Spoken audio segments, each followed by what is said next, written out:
Police के मुताबिक गुजरावाला में अल्लाहवाला चौक में पीटीआई के इस्तकबालिया कैंप में फायरिंग की गई, जिससे इलाके में खौफ व हिरास फैल गया और भगदड़ मच गई। जबकि मौके पर मौजूद सिक्योरिटी एहलकारों ने हमलावर को फौरी तौर पर हिरासत में ले लिया।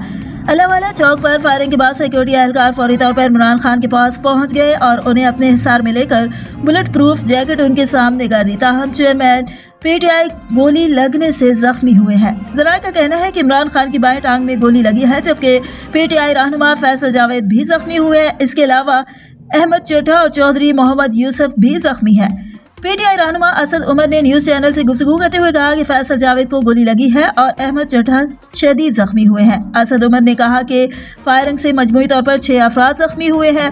साबिक गवर्नर सिंध इमरान इस्माइल ने जियो न्यूज से गुफ्तगू में बताया कि इमरान खान को बाएं टांग में 3 गोलियां लगी हैं। जरा के मुताबिक हमलावर ने पहले ब्रस्ट चलाया, फिर एक गोली चलाई। हमलावर ने काले रंग के कपड़े पहन रखे थे।